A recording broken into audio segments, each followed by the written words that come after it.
Oh my God. Hold on. Now we are live. And we're Ooh. live now. Good morning. Oh my God. I I'm trying know. to set this up on my end. Huh? Good morning, everybody. I'm trying to set this up on my end. You know what? Forget this. What's up, everybody? Good Happy morning. Friday. So, yeah, nice. Finally, no more rain. You see, we're starting our show and no Finally. more rain. The sun is shining and it's beautiful. Good Yo. morning, Facebook. You, I see you no know one why the yet, sun is but shining? You know why the sun is shining? yeah. Cause, cause I'm back. Oh, yes, you brought the sun with I'm back. you. That's nice. And then Yeah. you back. I Oh, tra- gosh. I traded places with Iz. Yeah, so is away this week. He'll be back middle of the week, so I guess it's gonna be you and I on a topic. Actually, I think I don't know if any of you this morning read my little comments on the introduction of today's training. We're discussing there is like a whole bunch of controversy, right, on listing a little bit under market value and hopefully selling at Hmm. high price. So we've had it's always a subject of contention and discussion. I even seen like their anger towards the subject by some agents who do not practice the that craft, who don't even understand it. And I'm like, maybe we should discuss it today. We should have this conversation because to some it may feel like as if it's not legal. I know, I know. So yes, it is legal. You can ask any. I mean, you can ask as little as you want. You can do, or you can ask as much as you want. It's just an asking price.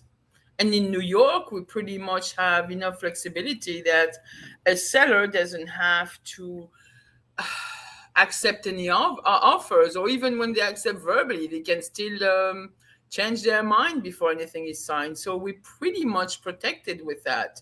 So we have a lot of flexibility on different marketing, the way we place this listing on the market and how we're going to price it. And Correct. yes, it's a subject of contention.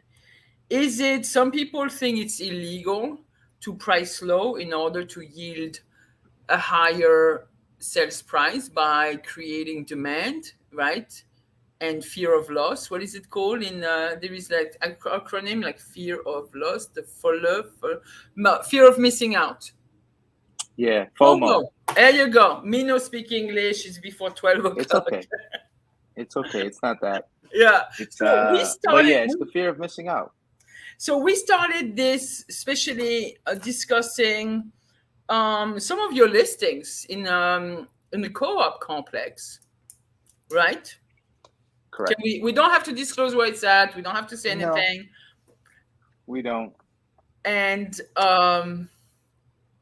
you've been able to still being aligned with the market, right? I don't think you really underprice those listings. I've seen them, Yeah. according to. So, like you said, we're not going to disclose too much information, but it's not that they're underpriced. It's just that they have a specific price point. You know what I mean? So it's almost like, with the co-op, yes, you're dealing with the seller, but the board or management is the one who has the final say, right? Yes.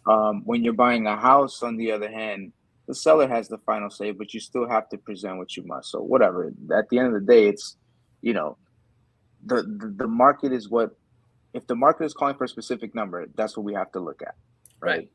So, in my opinion, I think this particular managing company or board is just shooting a little higher than what's selling in the area. And Mhm. the other thing is like you have to be considerate of similar properties that look identical. This is the same thing that I realized that occurred between Forest Hills and Kew Gardens. There are two buildings, literally one at the end of Kew Gardens and there's another one at the beginning of Forest Hills, and they look identically the same. All right, they literally identical. They look identical, but Okay. price points. price points are completely different. I know what you're talking about. Okay. Yes.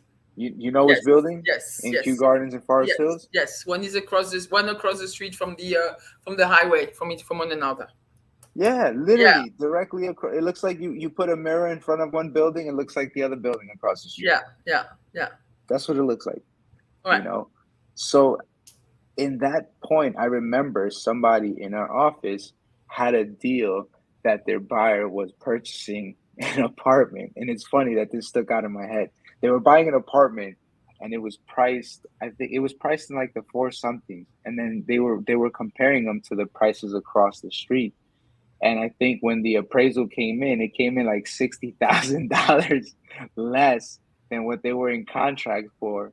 So I don't know what ended up happening afterwards, but you know what I Right. mean? Like they're the same building though, and it's like you can't use the comps from that building to I comp this know, but building. And it's again, like, that's even a deeper issue because you have to deal with appraisers who are being sent by the banks, and a lot of the times those appraisers are not even knowledgeable of those invisible lines in correct, neighborhood and stuff like that. So correct, it's an interesting thing as well. But you have some buildings where management is going to bluntly tell you we actually looking at the last five sales in the building or the complex, and we sort of decide. And again, it's everything is all subjective with co-op boards. We decide correct, on what price would be acceptable, you know, for that particular unit, also taking in consideration its current condition. So correct. we do have that in yes, in Forest Hills. We do have. I've been working with some buildings where we the building has even some set minimum price, and they would say give it to you. Hmm. Same thing in, I would think, in Glen Oaks, in other parts of Douglaston and stuff like that. They would have some set minimum price, and that could be a problem, especially if you have market shifts, especially Correct. if the unit is not in great condition. So what do you do as an agent? You sort of have to advertise at what the public is going to want to pay for that unit, unfortunately. Then you're going to have to work with the buyer's agent who's going to be able to understand that we're going to have to work out a putting a certain price in contract, and that's not illegal, and working out a credit to the buyer so they could actually buy at the price they really wanted to buy at, and we're going to Correct. satisfy the board requirements for that set price. You know, so on contract, you're going to have a price a little bit higher. We're going to give a renovation or decoration credit, whatever, you know, up to whatever limit the bank would approve when there is financing. And the only one that might be paying a little bit, basically having the shorter end of the stick in that bargain, would be the seller, because they would have to pay transfer tax on the price in contract. That Correct. that's the only downfall on this. Correct. But there is a way to work around that as well. You know, the attorneys will definitely go into more detail with that, but from a simple standpoint, I would say that you can literally calculate what the numbers are going to be, and then you can have the buyer cover those costs. You could, if they agree. And again, in this market, Correct, in if this they agree. climate, not sure, not sure. So they It's are. tough. You have, as an agent, Mhm. and I'm begging anyone, please get educated, especially when working with co-ops. It's not as simple as you think. You're working with corporations; they operate on different model, and your buyer is still, you know, although they're buying real estate, they're really not buying real estate. They're buying share in a corporation, and in returns Mhm. they get to live in some real estate space. Yeah, that's that. Is it illegal? No. Is it a common practice? No. It's a little bit more seen in New York, and we have to adapt and do it. You know, and there Correct. is nothing wrong. And even though you may have some agents that live in co-op and have some influence on boards and stuff like that, Hmm. and try to denounce the practice of pricing low to sell high. Unfortunately, I wish they would get educated. That's all I have to say. Yeah, ideally you would have to. Yeah, But it's but not complicated, and I think that's where you can use. See, that's where you can start to present value to your sellers if you're taking on a listing. If you think about it, because not only are you just doing the norm, right? What's the norm? People nowadays, they walk into properties and they take photos with what? Their phone. yeah, You know what I mean? Like, and yeah. then they want to come in and say, "Oh, don't worry about it. I'll sell your property for 3% less than what they're selling it for." Yeah. And it's like, you know how much effort and work has to go into dealing with the co-op, So these tips and strategies is more of a way for you to just say, "Hey, you know what? We got to get over a hurdle. This is a hurdle that we have to get over, right? Mm-hmm. If the prices in the area are selling for X, right? And you want 30, 40, 50 times, I mean 50,000, 60,000 more than what the value or the going price is for that apartment in the area. Like, we also have to be realistic. We can't just sit there and say, yeah, that's fine. We understand that they have a rule in place, but at the end of the day, if you really want to get this sold, we're gonna have to do Yeah. some uh some fire selling, right, G? It's not even fire. I mean, let's talk about actual topic. Like, is it really relevant in today's in this market to still? I mean, now I'm reading forecasts by economists. We might see a drop in price. I don't even want to. I don't even know if I want to believe it. Maybe it's good for the whole country, but we still have pockets where there's still very high demand. We still have pockets where buyers are still overbidding in pockets in Long Island. So in houses, Hmm. is this still relevant in this market? For me, I would say yes. We've been pricing, and again, making other agents very, very upset. What are you doing to the market, and so on and so forth? I'm like, guys, this is an asking price. The house is Yeah, in an average condition. We're gonna price it like, let's say, not even 5% below market value, like nothing. 3%, two and correct. a half percent. What we're gonna price it a little bit lower than its current market value. What we're gonna hopefully create is buyers to come and see that house at a price that is very attractive to them. Like there is value, just like when you buying a car. So this value is like you have a whole bunch of features that would cost more money, but then we're Hmm. giving you the price of the house without, a price of a house without features. And so you're getting a lot of interest from buyers. Yes, you're going to turn out, have a crazy open house with 50 people coming over. You're going to be running around trying to have disclosure sign and so on and so forth. And yes, you're going to end up with a lot of offers. You're going to make some agents upset because they'll be overbidding, but ultimately that's what you want to create for your seller. You want to demonstrate Correct. that we're actually going to go over the price that they were thinking they were going to be able to get just with the demand. And then other agents will say, oh my God, but appraisal issues and so on and so forth. Well, appraisal issues are now it's for up to you to Mr. Agent or Mrs. Agent to show your negotiation powers.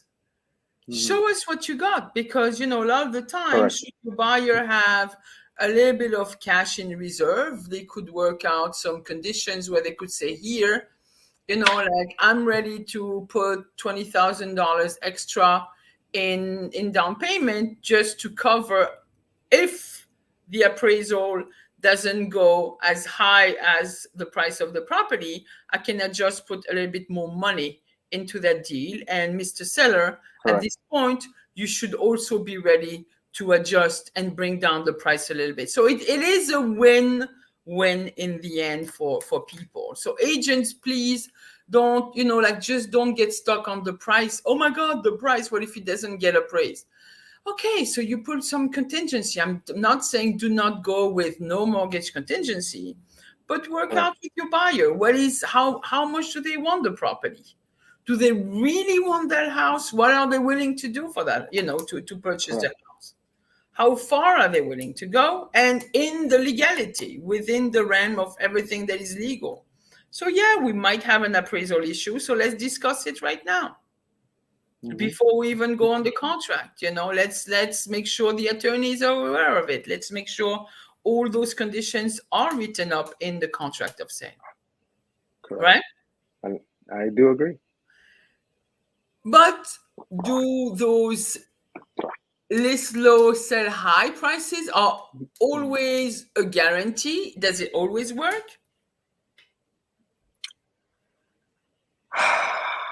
I No. I would want to say yes. And the Yeah. reason why, it's because think about it, right? If you go into any market and you price a property, you address the property with the issues that it needs, right? Like if you can take care of it, take care of it. If not, at least go in knowing what you need. Fix up what you need to, freshen everything up. But if you do it, I think in any area and you put a property on the market 5%, 10% less than market price, why wouldn't it draw attention? Especially I now. was thinking about it, and this is where I was like, let's imagine, as we were discussing this week and posting the thing, I'm like, sometimes it might come back and bite you in the ass. And this is a French word, Mhm. or in the butt. And it's like, let's say you're getting a house in a terrible condition. It's already gonna need a lower price than a house in an average condition. So you have this house that needs a lot of work, that needs, that could be not necessarily accessible to everybody as far as the financing. Some houses you cannot even finance with FHA because they don't even meet the FHA Yeah, requirements. They have too that is many true. repairs and so on and so forth. So I was thinking of those kind of houses. You're going to go very low. You're going to attract a lot of investors that are not looking to pay market price. Number one, they're always going to look Yes. for value added and make sure they have like the wholesale price on the house. Yeah, And you that's might what end up, investors always want. yeah, and you're going to end up with offers that are going to stay low, and you're going to remove yourself from a chunk of the market that is not going to be able to purchase, and in the end your seller might suffer from not getting offers at the price they would want. Well, the price that It they could want be that. versus the price, And it's the supply and market sale demand, right? price. Yeah, I know. Yeah, I know. that's what I mean. I think like right now we're in a time where like we've said it multiple times. And you know what's interesting? And I know we wanted to talk about this fire sale, but I think it's funny that I stopped at a pizzeria when we got back from Florida, and there was a older group of folks, right, just sitting there having What do you lunch, mean older? I feel very just older than me. They're older than me. That's all I said. They were older than me. okay. Okay. Do It's you called want me to say ageism. younger? I mean, I'll be lying if I said younger, right? I What know. should I say? I know. um, but long story short, there was a woman there who said she had her real estate license for 20 years or so. And she says that the market's not good. Like, who's gonna sell and who's gonna buy? And in my head, I'm like, who is this agent? You know, Where is because she? she's just, Where's she's just, where does she work? And then she said, my old boss. Now she said my old boss. I'm like, is that even? Anyways, so he reached out to her and said, you got to come back. That the foreclosures are gonna boom soon and all sort of stuff. And in my head, I'm like, and then she says, you would think that they would have learned from the last bubble. I was like, my tongue was bleeding. My tongue was bleeding because I I was like, imagine? I don't want to be rude or in any way, but like, let's talk about that for a second, right? I do understand that things are occurring, right? Interest rates, all this crazy stuff is taking place. But at the end of the day, people are still growing, right? People are getting older. people when they're kids can't wait to grow up and move away from their parents because of whatever reason, right?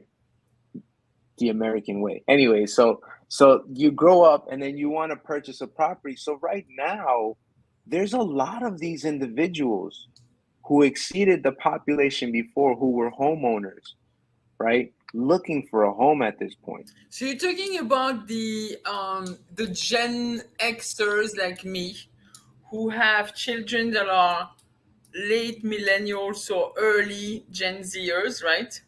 And that are entering the market. And it's true.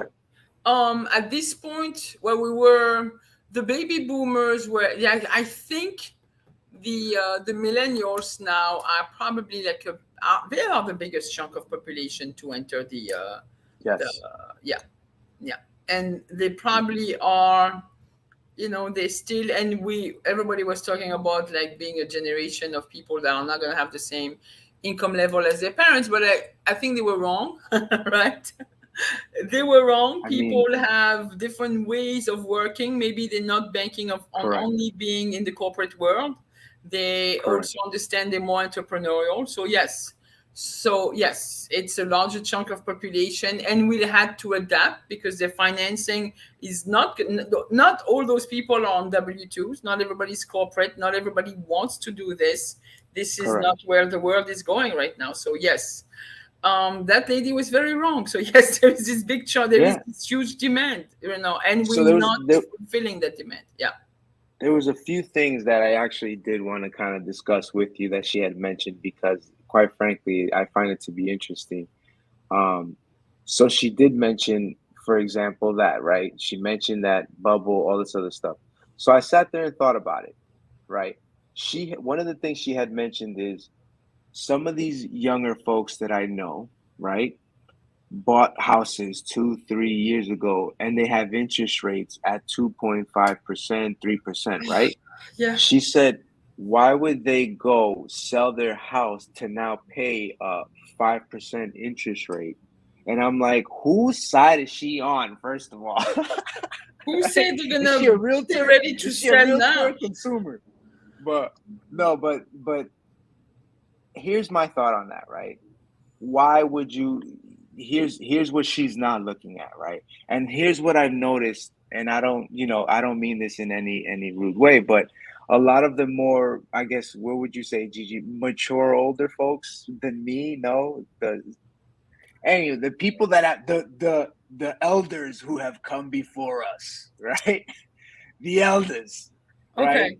Yeah, go ahead. They Go ahead. I feel don't know if I would agree, but go ahead. Go ahead. here's where I'll leave it. Here's where I'll leave it. Right? The elders feel that they are at the end of the ice age, and and they and what's the point of reinvesting, right? So here's the point. The point is that as a young person, as the younger folks who are buying, their thought process is not only to just purchase a home and raise a family in it, but they already realize that this is going to be a big investment. Now they're realizing that this is a big investment that a lot of people now want to do. So if that's the case, people are going to go out there and look for ways to do that. If they purchased this home 2, 3, 4 years ago with a 5% interest rate, with a 2.5% interest rate, now fast forward, how much is that property probably worth in today's Inequity. market, How much did it gain in right? value? Yeah. So if they bought it for $100,000 in that time, and if they were paying a 2.5 or even a 3% interest rate, chances are their mortgage, if they took out $100,000 mortgage, was little less than 500,000. I mean, Five $500 hundred a dollars a month, month. Yeah. a little less than $500 a month, right? So now, 2, 3 years later, if that property is now worth 300,000, and Maybe you've been not that paying, much, but at least double. Yeah. Yeah. let's just say hypothetically, 5 years later, 10 years later, it's Yeah, worth like to me, 300. to me, with a real estate mind, when you once you double your equity in your house, regardless of the rate, Correct. and I think this is where your generation is smarter than mine, Thank because you. with greater risk, you have greater rewards, and they Correct. do understand that, like a lot of them don't have the same views on money, and a lot of the antiquated way of seeing money is basically going out of the way. And for me, yes, we're 20 years apart. We have this, maybe even more. I'm 20 years older than you, right? Obviously. How old are you? Yeah, Israel's 10, you're 20. Yeah, That's so I know. crazy. So this is it, guys. It's no, not hiding That's so anything. crazy. But what you guys have is you have an understanding on ownership, and you don't get stuck on wanting to own something for like 40 years, like buying one thing and just staying in it. You Correct. also have the understanding that you could move equity into, that equity can turn into money, and that can buy you other things. You understand that you can use your money to diversify your investment. It's not only, and you're willing to take greater risk, hence Yeah. Bitcoin and other virtual currencies and so on and so forth, which on average the older my generation is not. I like, for me, I'm having a little bit of an issue like taking a risk on Bitcoin. You know what I'm saying? I'm like, am I ready to do this? Yeah. I think about it. I study the stuff. Well, if you're gonna buy any coins, buy XRP, all right? Okay, I'm but just saying. No, stop. I'm like, but you know where it's at, and I'm seeing, and I think I'm Yeah, progressive. So imagine the more of course. conservative, seller and buyer out there my age. So yes, they're going to view the market differently. They're going to still be, Yeah, and again, a lot of people still believe in that the news media system. Like, are they painting you? Is it the truth? Is what is printed is not necessarily the truth. What is being said on those channels, those news channels, are not necessarily the truth. And I know I'm gonna raise some controversy, but um, careful, Alice. You don't want to go down the rabbit hole now. I'm not. I'm going to stop there. And it's, we're being fed whatever they want to feed us. And we got to be very, very careful. The news media is there to create what you call that, the viewership, the index, how many, the rating, right? The index ratings have to be high. So they'll do pretty much anything they can to just have people watching. They have Yeah, sponsors. There is a lot of lobbying behind all this. So in turns, 100%. is it the truth? Are we getting the whole truth? No. All we They want the truth. just, I know. So are we getting the full story?